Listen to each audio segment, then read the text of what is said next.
We're the only ones here. How to make udon noodle soup that they move with the heat of the soup. Okay. Possibly the best yet. This has not been the best anchorage last night.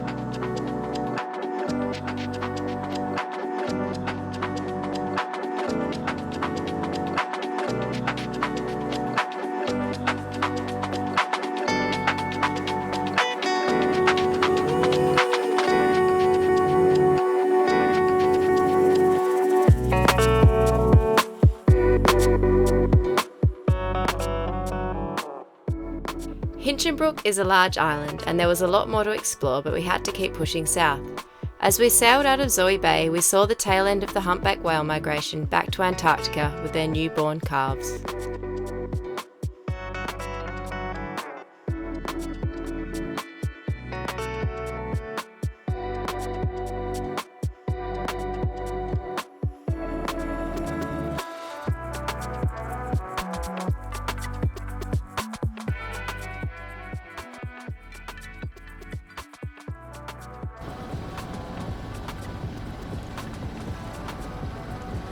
We're the only ones here. See all those coconuts ashore? Yeah. See all those oyster rocks ashore? Yeah. See everything. And there's water here too. Fresh water. There's 2 lots of fresh water. And we've got this beautiful beach all to ourselves.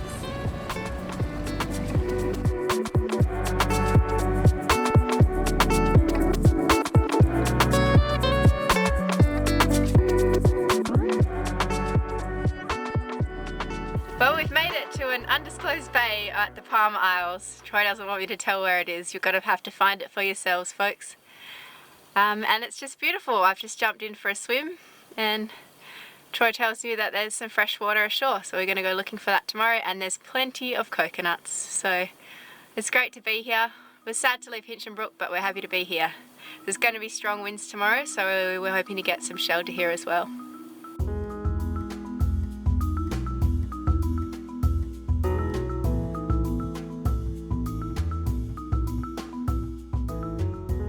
While it might be tempting to anchor closer in to the lee of the island, the sudden rise of the reef edge is a very strong deterrent. This bay features some excellent fringing coral reefs flourishing in the shelter of the headland.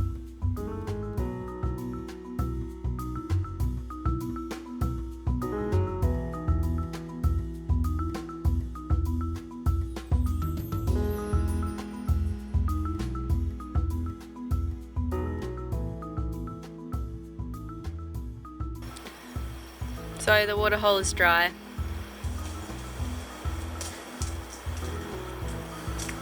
No waterfall. Well, it is a waterfall when there's no water. The old act like a geriatric trick.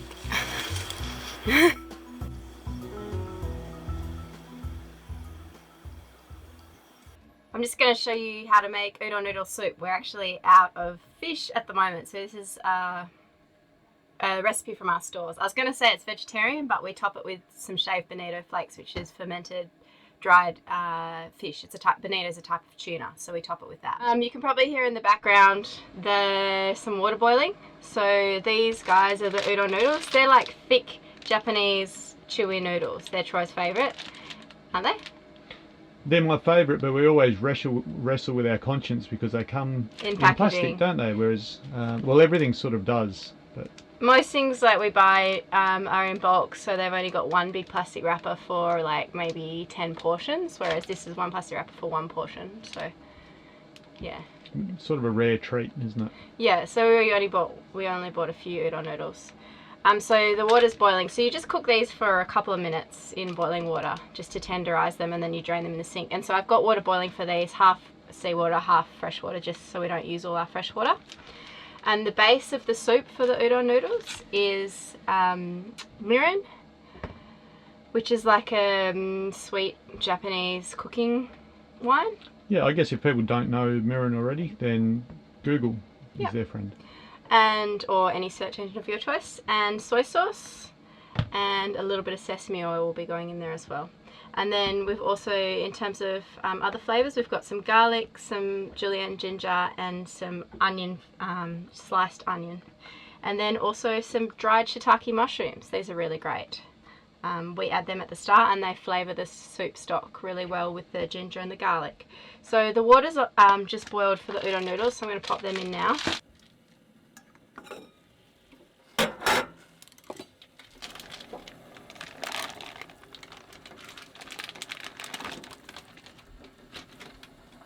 So we boil them for about 3 minutes, and while that's boiling, I'm going to put the other flavourings into our stock water, which is next to the noodles. We've got a litre of water that's about to come up to the boil for our stock, so I'm going to put 8 dried shiitake mushrooms in, and this is 3 cloves of finely chopped garlic and a knob of julienne ginger, so I'm going to put all of those in.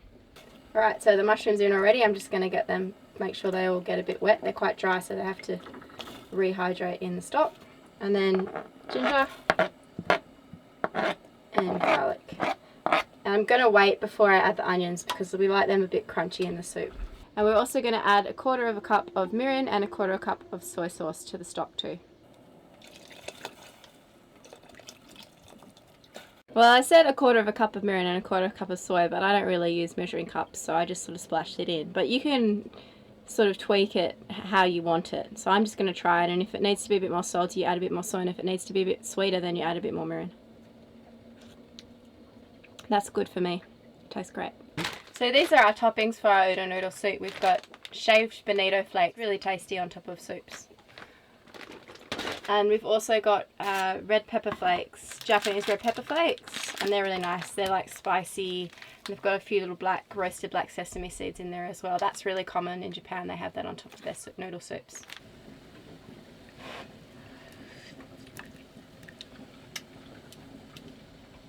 So the udon's that texture, the right texture. We don't want to overcook them, otherwise they go soggy. What's Japanese for al dente? Have no idea, but they're al dente. They're a little bit more than al dente actually. So I'm just going to drain them now because we don't want them to be too soft or soggy. So the stock's been boiling for about 3 minutes, and as you can see, this soup's really quick to make. And we're going to add the onions now for the last 2 minutes. They'll still be crunchy. Just give it a stir. And while that's simmering, I'll put the udon noodles into the bowls. So the noodles don't go into the soup, eh? Once they're cooked? No, you just pop them in the bowls and then you pour the hot stock over the top.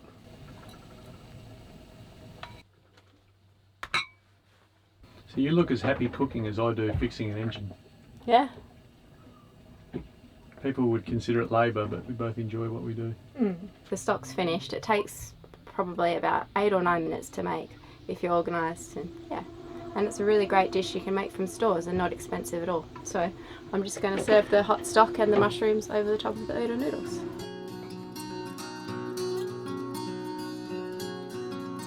Just going to put a little teaspoon of sesame oil into each bowl. And then we'll top with our Japanese pepper flakes and bonito. So just put like a healthy handful of... Troy loves this stuff, so I put a whole big heap on his. I guess it's what you could call Japanese parmesan. Chili? Yeah, how much chili for you, sir? A nice healthy pinch. Maybe a healthy punch. Another thing that's really cool about the bonito flakes is that they move with the heat of the soup. It's like they're alive. Yeah, if you like living, moving food. These are for you. It's really cool.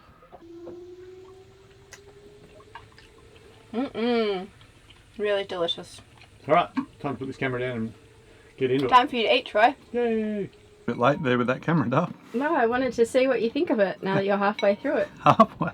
Nearly finished. Well, there's a lot of stock there. There is a lot of stock here. Actually, I'm going to need to have a spoon to get into it, but it's delicious. Drink it like Japanese people from the bowl? You reckon it'll go all over your beard? It will, and they don't. They have deep spoons to do it. They do. It is delicious. It's it belies its simplicity actually.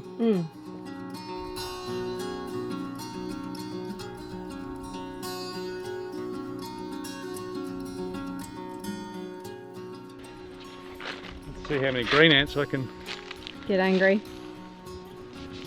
Clearing the nest.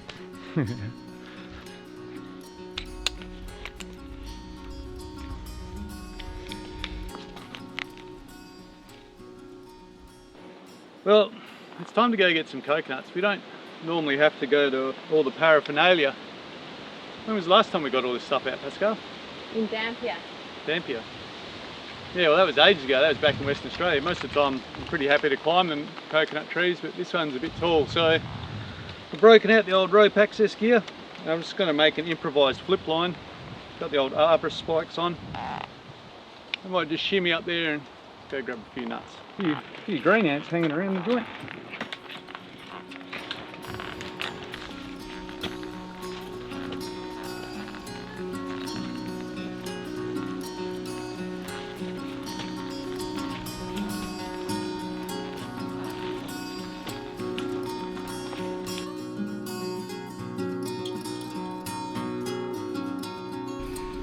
They look small from down there, but they're actually quite a good size, eh? Yeah, that's what I thought.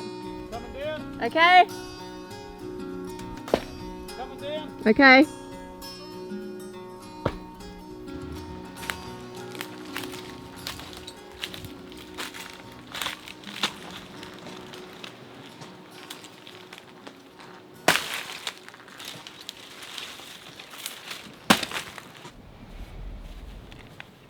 Pretty good haul, Dal. They're nice and heavy. There was coconuts, plus up there was a possum, and he was not thrilled to see me up there. So bit of a shame I didn't wear a little camera on my head. You could have just seen these big eyes sort of looking around going, what the hell is that thing? So he didn't expect to see a big brown-haired monkey come and raid his coconut stash. But having said that, he's still got plenty up there.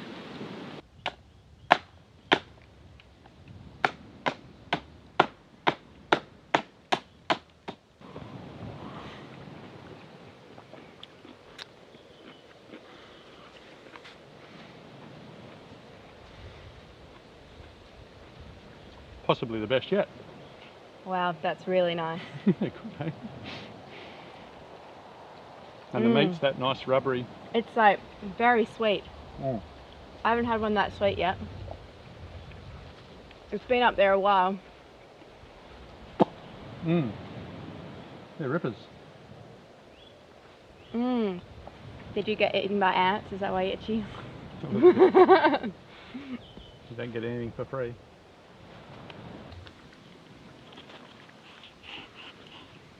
They're really good eating coconuts too. Mm. The provider. Mm-hmm. I'm really tired this morning. This has not been the best anchorage last night because we had really strong winds yesterday and then we had a big swell rolling through the bay all night and the boat hasn't been... We put out the stabilizer bucket. Troy been putting out a swell bridle. Hasn't helped. It just sucks. So we're gonna go. We've put a swell bridle out, but there's no current. It's a very, very contrary place where you can't even use a swell bridle. So Marul is just magically being held broadside to the waves, but there's no current. No current we can use anyway. But there's wind out there we can use. Yep. So everyone's hiding, but we're used to 15 to 20 knots. We think that's just dandy. well, I am going to make Troy some coffee because he needs it. What's happened to you? Something's happened to your wrist. No, some of my tendons are quite painful. And they sort of get better, but then I just live my life each day. They get sore again. I don't really have a restful existence, you know? Yep. So, breast, ice compression, elevation. No. Didn't happen.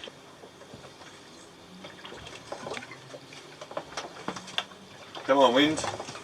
Make our bridle work. The day has improved already. Delicious. No. Us of the past put coconuts. Us of the past thinking about us of the future. And your coffee's ready.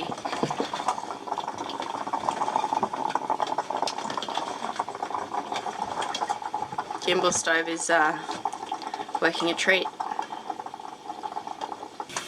And we're out of here. We're leaving this bay and we're going to go to Maggie Island. We're going to get some work done, upload some videos, and then we'll probably scoot out to the reef after that. But we're going to go shelter at Maggie Island for a bit, grab a beer, grab some more fresh fruit and fresh vegetables, and then we'll go out again.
We often have people asking, do you eat any shark?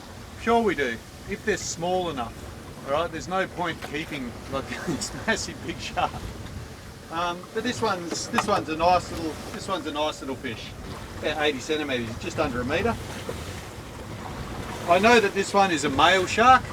Alright, he's got these plasmas at the bottom, and they act pretty much as a penis. Alright, sharks practice internal fertilisation, whereas most bony fish, external, don't they? The females release eggs and then the males release sperm into the water and off they go. Sharks don't do that. These sharks, these little whalers, are live bearing. Okay, the eggs are fertilised internal and they hatch and out they come as young pups, just like us. Well, we don't come out as young pups. So this shark, when you're bleeding a shark, you cut lengthways across the gill slits. That's probably the best way. I got a bit overzealous and with a sharp knife, and it continued on, and his livers come out, and in sharks they've got this really great big liver. Alright, and I can look at it and I can see that it's got a bit of pink to it and a bit of light coloration. If that was a dark grey colour, the shark's out of season and the flesh is likely to be quite rubbery. So leading up to the wet season, the livers will become particularly fatty as the sharks are getting ready to breed. Whenever you're cutting the skin of a shark, the best thing to do is to get the knife under it, so the blade is acting on the underside of the skin, because Mother Nature has equipped these guys with armour on the outside. So if you're cutting into the skin like that, you're going to blunt your knife really, really quickly. All over a shark's skin, they don't have scales, they have miniature teeth. And it's actually called denticles, dent, as in dentist, you know. So they've got tiny little teeth all over their body and they are hard. So when you're cutting a shark, you want to get under the skin and then you want to open up the skin and then you can go about filleting it in not too different a fashion to a normal fish. So here, if you pay attention, you can see me using my knife to cut up and under from inside the skin before I start the work of removing the fillets.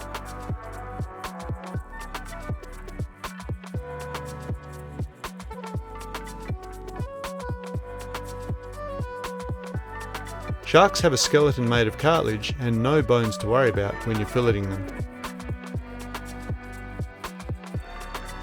This shark's skin is quite rough if you feel it in one direction, but it will be smooth if you went the other way.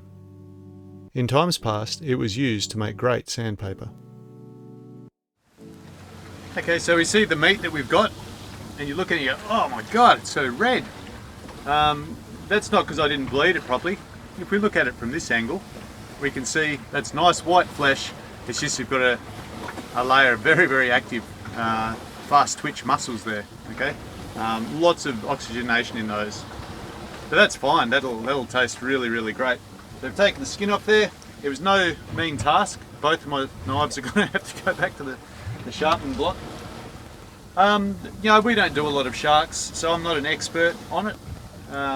So we only just gave you a very brief overview of actually processing a shark. But that's the basics really, is just take the belly out and then take the sides off as best you can, but you're going to need to look after your knives afterwards, because sharks will not do them any favours. And in fact, we were talking about the skin being sandpaper. One of the other uses that they found for it in Japan was wrapping your handle of your samurai sword. Because it doesn't matter if you get covered in blood and gore of your enemies, you want a sword that won't slip out of your hand. And shark skin is the handle for you. Don't let them take you down.